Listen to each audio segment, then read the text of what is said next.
The mirror never lies, but it rarely tells the whole truth.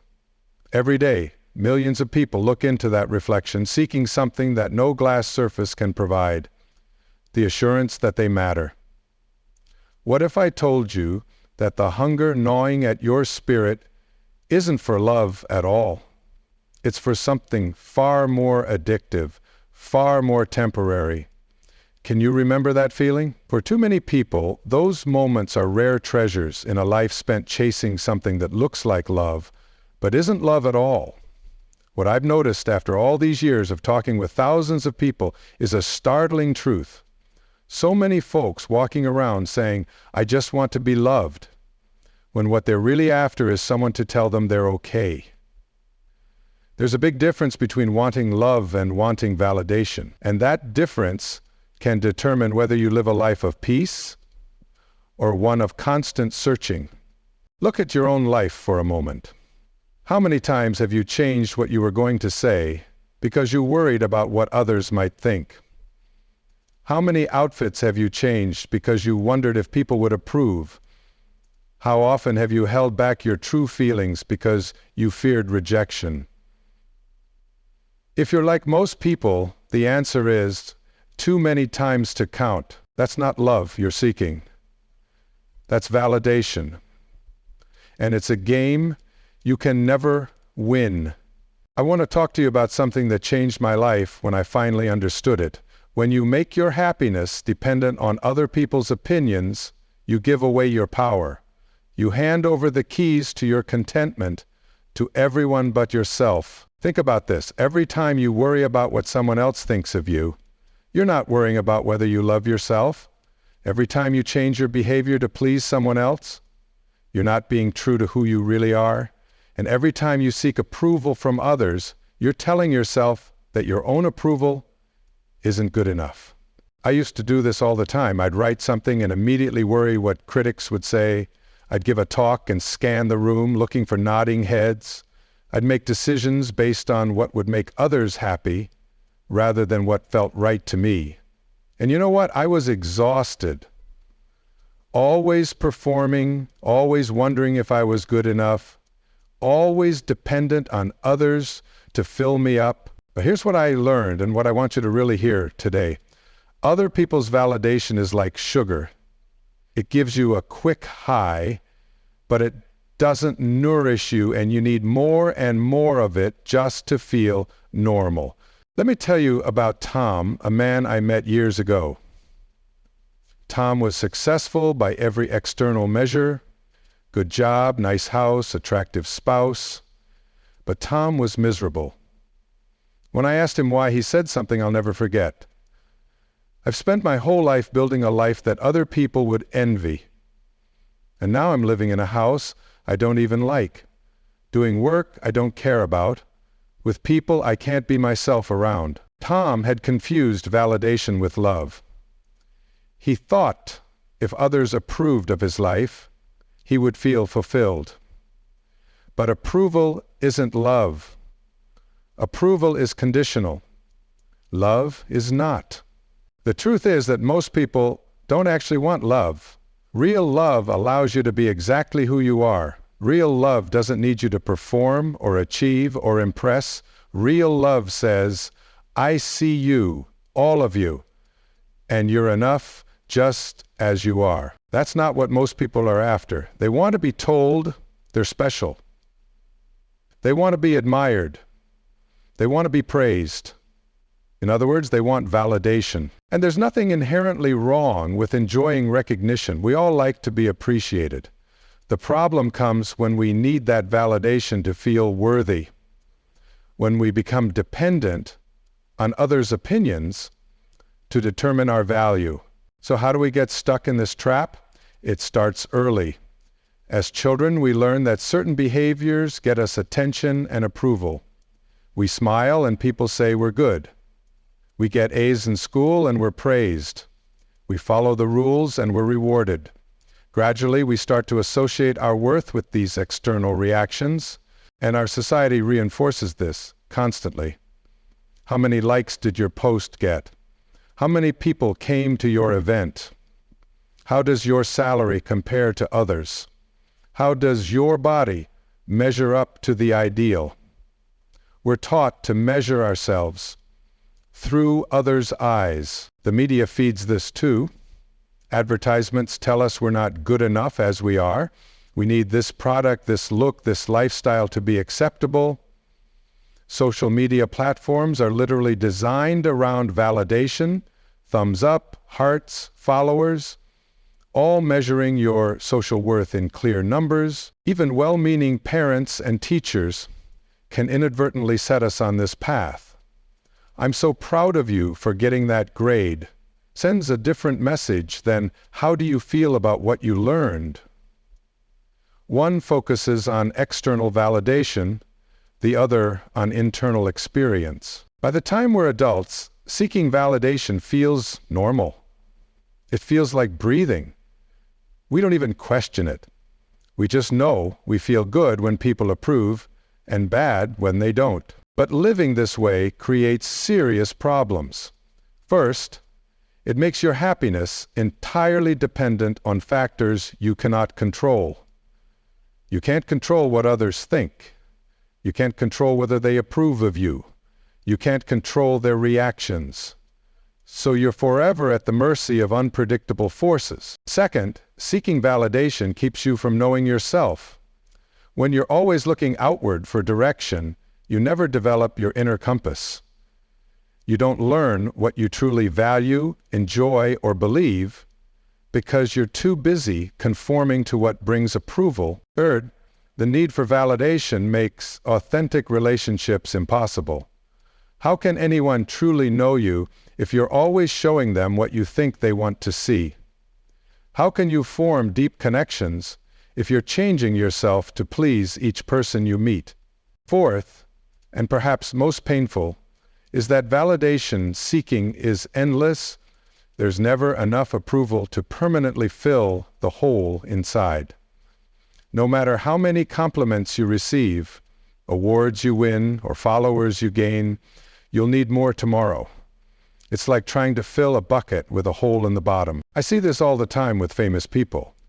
They achieve what most would consider the ultimate validation, worldwide recognition, wealth, influence, and they're still unhappy. They still feel empty. Because external validation, no matter how grand in scale, cannot provide what only self-acceptance can. Here's the hardest truth. Most people go their entire lives without realizing they're chasing the wrong thing. They think if they could just get enough approval, enough success, enough admiration, they'd finally feel secure. But it never happens. It can't happen. It's like trying to cure thirst by eating salt. I remember working with a woman named Sarah who came to one of my seminars. Sarah was in her 50s, and she told me she'd spent her whole life trying to make her mother proud. Her mother had been a successful academic, and Sarah had followed the same path, even though her passion was art. "I've published dozens of papers," she told me, "but none of them made me happy. And my mother still finds ways to criticize my work." Sarah was trying to use her mother's validation as a substitute for self-love, and it wasn't working. It couldn't work. So what's the alternative? How do we break free from this pattern? The first step is awareness. Notice when you're seeking validation. Notice the thoughts. What will they think? Will they like this? Am I good enough? Just becoming conscious of this habit starts to loosen its grip on you. The second step is to start questioning the belief that others' opinions define you. Is it really true that you need someone else's approval to be worthy? Is it true that their opinion is more valid than your own? Is it true that fitting in is more important than being authentic? When you really examine these beliefs, they start to fall apart. The third step is to begin developing self-reception. This means learning to check in with yourself rather than looking to others. Ask yourself, how do I feel about this? What do I want? What matters to me? At first, you might not even know the answers. That's okay. You're developing a muscle that hasn't been used much. The fourth step is to practice self-acceptance. This doesn't mean you think you're perfect or that you don't want to grow. It means you accept yourself exactly as you are in this moment, while still being open to change. It's like saying, I am enough as I am, and I can become more. The fifth step is to surround yourself with people who value authenticity over performance. Find friends, partners, and communities where you can be yourself without fear of rejection. These relationships give you space to practice being real. The sixth step is to recognize and challenge your validation-seeking behaviors. Do you fish for compliments? Do you hide your true opinions? Do you agree with others just to be liked? When you catch yourself doing these things, gently change course. And finally, the seventh step is to practice giving yourself the validation you've been seeking from others. This might feel strange at first, even embarrassing, but try telling yourself, I'm proud of how I handled that. I appreciate my own creativity. I value my own perspective. Be as kind to yourself as you would be to someone you love. This shift from seeking external validation to finding internal validation doesn't happen overnight. It's a practice. Some days you'll do better than others. But each time you choose self-recognition over others' opinions, you build strength. Each time you honor your own feelings, you grow more authentic. This work requires patience with yourself. When you've spent years or decades measuring your worth through others' eyes, the habit doesn't break easily. There will be days when you fall back into old patterns, when you catch yourself changing your opinion to match someone else's, when you feel that familiar pang of rejection after someone disapproves. In these moments, don't criticize yourself. Don't add self-judgment to the mix. Simply notice what's happening. Ah, there I go, seeking validation again. Then gently redirect yourself towards self-awareness. What do I actually think about this? What feels true to me? This gentle awareness, without criticism, is how new habits form. Remember that you're undoing years of conditioning. Our culture trains us to seek approval from our earliest days. Breaking free from that programming takes time and consistent effort. But with each small choice to trust yourself over external validation, you reclaim a piece of your authentic self. Now, let's talk about what real love looks like as opposed to validation. Because once you stop confusing the two, everything changes. Real love says, I see you exactly as you are, and I value you not for what you do or achieve, but simply because you exist. Real love doesn't need you to be different or better or more. It accepts the whole of you, your strengths and your weaknesses, your gifts and your flaws. When you truly love yourself this way, you stop needing others to fill you up. You come to relationships as a whole person, not as a needy half looking for completion. You can give freely without keeping score. You can receive joyfully without desperation. You can say no without fear and yes without obligation. This self-love becomes the foundation for everything else in your life. Your work becomes an expression of your authentic self rather than a bid for recognition. Your relationships become spaces of true connection rather than sources of validation. Your choices become reflections of your values rather than attempts to fit in. I'm reminded of a story about a Zen master who was asked by a student how to find peace. The master filled a cup with tea and kept pouring until the tea overflowed onto the table. "Stop!" cried the student. "The cup is full. No more can go in." "Like this cup," said the master. "You are full of your own opinions, and assumptions. How can you learn anything new unless you first empty your cup? This is what happens when we're full of concern about what others think. We're so busy worrying about approval that there's no room for our own wisdom to emerge. We need to empty the cup, let go of our dependency on validation before we can fill it with something more nourishing. Think about the people you most admire. I bet they aren't the ones who are constantly seeking approval. They're the ones who are authentic, who speak their truth, who live according to their own values, even when it's unpopular. They're the ones who found that internal validation. Gandhi didn't change his message to be more palatable. Mother Teresa didn't take polls to decide where to serve. Martin Luther King Jr. didn't water down his dream to make it less controversial. These individuals were guided by internal compasses, not external applause. You have that same capacity within you. You have an inner wisdom that's been drowned out by the noise of others' opinions, but it's still there, waiting for you to listen. One practice I recommend is spending some time each day in silence, just sitting quietly without input from others, without distractions. This creates space for your own voice to emerge. At first, you might feel uncomfortable or hear nothing but anxiety. That's normal. Keep showing up to this practice.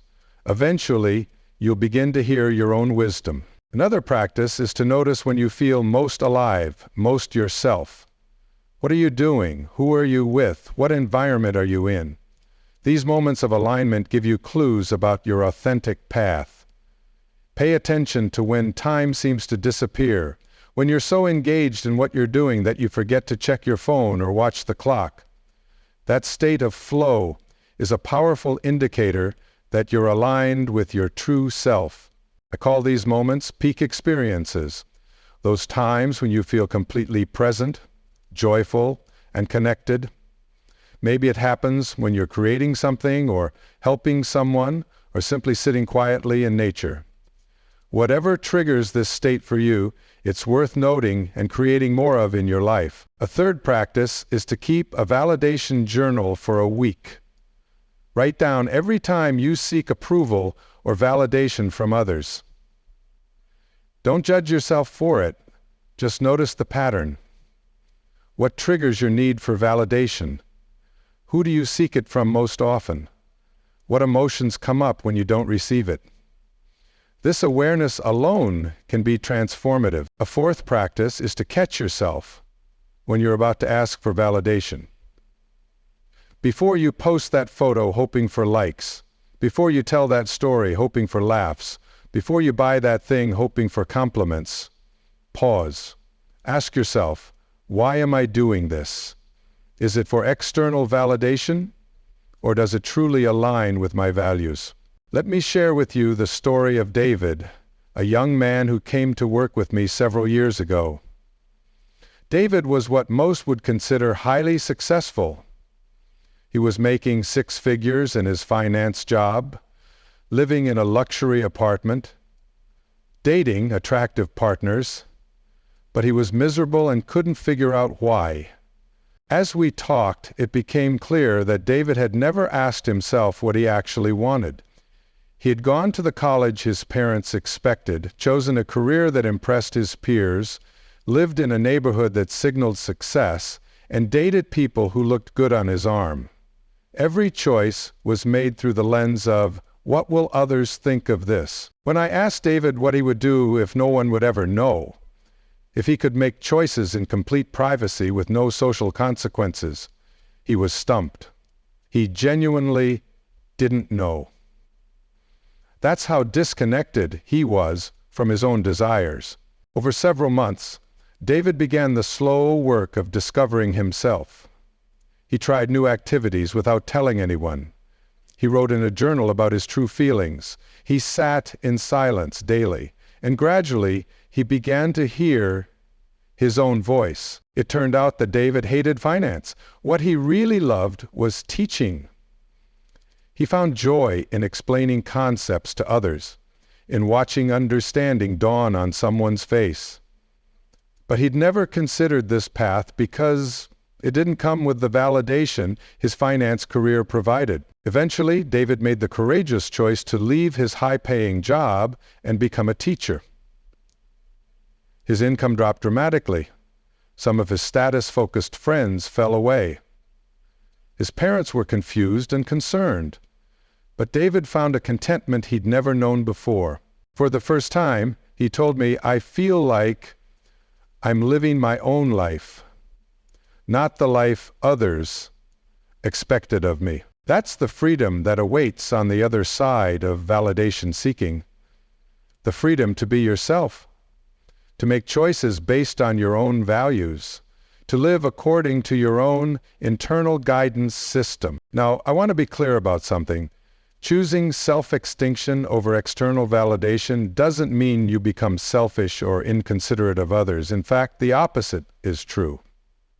When you're not constantly seeking approval, you can actually be more present with others. You can listen more deeply because you're not busy formulating impressive responses. You can give more generously because you're not keeping score. You can love more freely because you're not using others to fill your emptiness. Creating authentic connections becomes possible once you stop seeking validation. Think about it. How exhausting is it to always be performing, always wondering if you're saying the right thing, wearing the right clothes, making the right impression? That kind of self-consciousness creates a barrier between you and others. But when you show up as your authentic self, something magical happens. You give others permission to be authentic too. Your courage in being real inspires the same in those around you. And suddenly, connections that were once superficial become meaningful. Conversations that were once performative become genuine. I've seen this happen in my workshops time and again. Someone will share something vulnerable, a real fear, a true feeling, an authentic struggle, and you can feel the energy in the room shift. Everyone relaxes a little. Everyone opens up a bit more. One person's authenticity creates space for others to be authentic too. This is what living from your higher self looks like. Your higher self doesn't need validation because it knows its own worth. Your higher self doesn't fear judgment because it understands that others' opinions are about them, not about you. Your higher self doesn't compare because it recognizes the unique path each person walks. When you live from this place, you stop taking things personally. If someone criticizes you, you can consider whether there's something useful in their feedback without feeling demolished by it. If someone rejects you, you can honor their choice without questioning your value.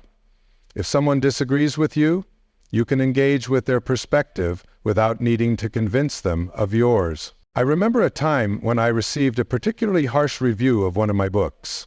Years earlier, such criticism would have crushed me for weeks. I would have questioned my worth as a writer, as a teacher, as a person. But because I had done this inner work, I was able to read the review with curiosity rather than fear. I asked myself, is there anything here I can learn from? I found one useful suggestion, implemented it in my next book, and let the rest go. That's the power of internal validation. It allows you to use feedback rather than being used by it. When you're no longer dependent on others' opinions, you can hear what they're saying without the static of your own insecurity. You can listen for the truth in their words rather than listening for approval or disapproval. You become teachable without becoming diminished. This is freedom. The freedom to be yourself without apology. The freedom to make choices based on your own wisdom. The freedom to love without neediness. The freedom to create without fear of judgment. I see this transformation in people who do this work. They stand differently, more grounded, more present. They speak differently, more directly, more truthfully. They relate differently, more openly, more compassionately. Having released the exhausting pursuit of others' approval, they have energy for what truly matters to them. There's a story I love about an elder who was known for his wisdom and peace. A young person came to him and asked, "How do you maintain such calm and joy in a world full of suffering?" The elder replied, "When I walk, I walk. When I eat, I eat. When I speak, I speak." Confused, the young person said, "But we all do these things. How is that special?" The elder smiled and said, "When you walk, you're thinking about your destination. When you eat, you're planning your day. When you speak, you're wondering how you sound to others. You're never fully present because you're always concerned with how you appear. This is the cost of seeking validation. You miss your own life because you're too busy wondering how it looks from the outside." So what does a day look like when you're free from the need for validation? When you wake up, you check in with yourself rather than checking your phone for notifications. You ask, "How do I feel today? What would nourish me? What matters most right now?" You choose clothes that feel good to you, not just what's fashionable or flattering. You eat food that your body wants, not what the latest diet trend dictates. You say what's true for you, not what will impress others. At work, you focus on doing your best rather than on being recognized. You offer ideas because they might be helpful, not because they might make you look smart. You acknowledge mistakes because growth matters more than appearing perfect. In your relationships, you show up as your real self, with your quirks, your flaws, your unique perspective. You listen to understand, not to formulate clever responses. You give because you want to, not to create obligation. You receive without feeling you must reciprocate immediately. In your free time, you do what genuinely interests you, not what will make for impressive social media posts. You might spend an afternoon reading obscure poetry, or learning to fix your own plumbing, or watching clouds move across the sky. Whatever calls to you, regardless of whether others would approve. This way of living might sound simple, but don't confuse simple with easy. Breaking free from validation seeking takes courage. It means being willing to disappoint others sometimes. It means risking rejection. It means facing the empty feeling that emerges when you first stop filling yourself with others' approval. But on the other side of that discomfort is a peace that cannot be taken from you, a sense of self that doesn't flutter with every changing wind of opinion, a foundation built on bedrock rather than shifting sand. I've seen this peace in people from all walks of life, from former CEOs who stepped away from prestigious careers to follow their authentic calling, to parents who stopped trying to raise perfect children and started accepting themselves and their kids as they are, to artists who quit chasing commercial success and reconnected with the pure joy of creation. This peace is available to you too. Not someday when you've achieved enough or improved enough or become enough. Right now, exactly as you are, the truth is, you've been enough all along. You came into this world as a complete, worthy being. You didn't need to earn your place here. You didn't need to justify your existence. You were born deserving of love simply because you exist. Somewhere along the way, you forgot this truth. You started believing you had to prove your worth, earn love, justify your space. You began seeking outside yourself for what has always been within you. Today can be the day you begin remembering who you really are. Today can be the day you start the journey back to yourself. Today can be the day you choose self-acceptance over the endless pursuit of others' approval. We'll be perfect. You'll slip back into old patterns sometimes. You'll find yourself seeking validation again. That's okay. Notice it, smile at this very human tendency, and gently return to self, present, and its utter mystery, and express it in public. It's when everything, good and evil, are revealed. This isn't about getting somewhere else or becoming someone else. It's about returning to who you've always been, beneath the layers of conditioning and people-pleasing and performance. So I invite you today to begin a new relationship with yourself, one based on self-acceptance rather than self-improvement, one grounded in internal validation rather than external approval, one that recognizes your inherent worth rather than trying to earn it. Listen to your own voice. Trust your own feelings. Honor your own wisdom. You have everything you need within you. The world doesn't need more people seeking validation. The world needs people who are courageously authentic, who live from their higher selves, who offer their unique gifts without fear or apology. That person can be you. In fact, that person already is you, waiting to be recognized and embraced. So stop seeking validation. Start offering love to yourself first, and then to others.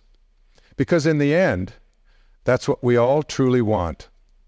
Beneath our desperate bids for approval, we want to love and be loved, not for what we do or achieve or appear to be, but simply for who we are. And when you find that love within yourself, when you offer yourself the validation you've been seeking elsewhere, you become a light in this world. A light that shines not to impress or to gain approval, but simply because that's what light does. It shines. Shine your light. Be who you truly are. The world needs nothing more from you than that. And you need nothing more than the courage to be yourself.